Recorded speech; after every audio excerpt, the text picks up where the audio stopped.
in the heavens above, or in the earth below, or in the waters under the earth. Do not bow in worship to them, and do not serve them. For I, the Lord your God, am a jealous God, punishing the children for the father's iniquity, to the third and fourth generations of those who hate me, but showing faithful love to 1,000 generations of those who love me and keep my commands. Do not misuse the name of the Lord your God, because the Lord will not leave anyone unpunished who misuses his name. Remember the Sabbath day to keep it holy. You are to labor 6 days and do all your work, but the seventh day is a Sabbath to the Lord your God. You must not do any work. You, your son or daughter, your male or female servant, your livestock, or the resident alien who is within your city gates. For the Lord made the heavens and the earth, the sea and everything in them, in 6 days. Then he rested on the seventh day. Therefore the Lord blessed the Sabbath day and declared it holy. Honor your father and your mother, so that you may have a long life in the land that the Lord your God is giving you. Do not murder. Do not commit adultery, and do not steal.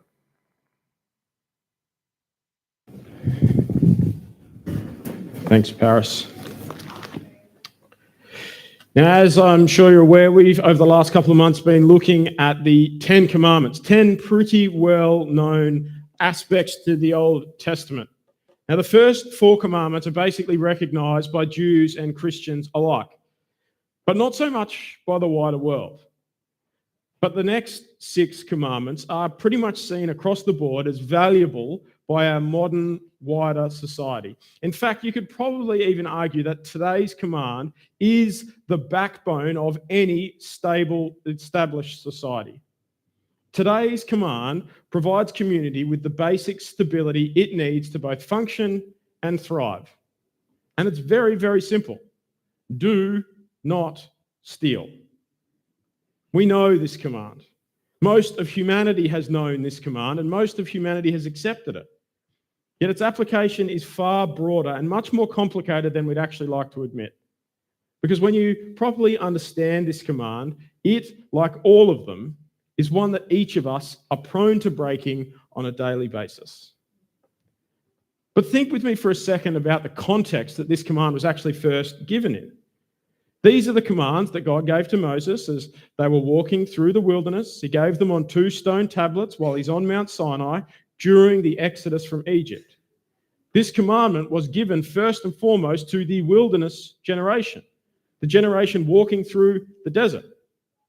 They lived very simple lives. They had to carry their housing and their belongings with them everywhere they went. At this point in their history, Israel is basically just a nomadic people. And nomads aren't necessarily known for their abundance. Sure, we read that they took with them the treasures of Egypt. They plundered Egypt as they left because of the plagues. But what good really is gold and jewelry to a nomad? I think that the command of do not steal would have been felt in a practical sense very, very differently in that generation than it is for us today. Why? Well, because none of us, as far as I'm aware, are nomads. None of us are wandering around in the wilderness. We are all set up. We're all encamped. Each of us has our castle. The Israelites, though, would have been very, very limited in their possessions, limited in what they owned.